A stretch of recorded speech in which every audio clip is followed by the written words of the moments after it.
Alam nyo ba na dito sa Bago ay meron na ring self-cooking Korean ramyon at ang pinakasulit and affordable na unlimited samgyupsal na nagkakahalaga ng 199 pesos.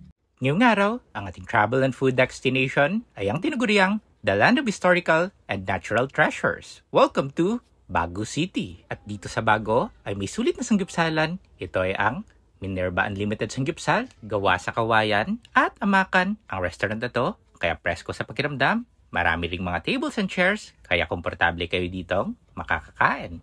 At ang pinakamaganda sa lahat, unlimited yung ma-enjoy ang kanilang unlimited samgyupsal sa halagang 199 pesos. Yes, wantusawan nyo itong ma-enjoy nang hindi nabubutas ang inyong bulsa.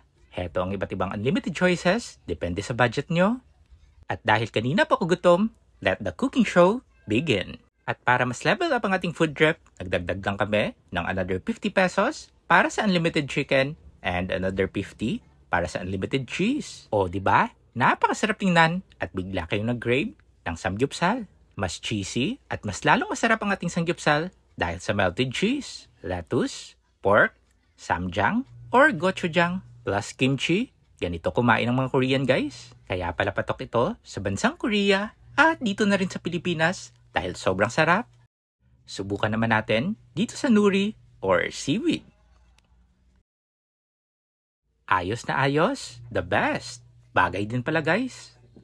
Talagang mapapalaban kayo dito sa kainan dahil unlimited, diba? Sulit na ito sa halagang 199 pesos. Talagang uuwi kayo ditong busog. Plus, tikman na rin natin itong Korean drinks. Craving satisfied sa samgyupsal. Meron din ditong iba't ibang klaseng mga drinks at ang pinakabago dito ay ang self-cooking Korean ramyon. First step, pili lang tayo ng noodles. Second step, kung gusto nyo ng toppings, meron din dito. And the good thing is, 20 pesos each lang ito guys. Korean sausage, lobster ball, and fish cake.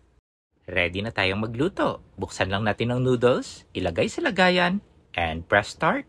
May lalabas na hot water at merong timer itong machine guys. Ilagay na rin natin itong mga toppings para masamang maluto sa noodles. Pagkatapos, imekos-mekos lang at pagkatapos ng timer, ayos na yan.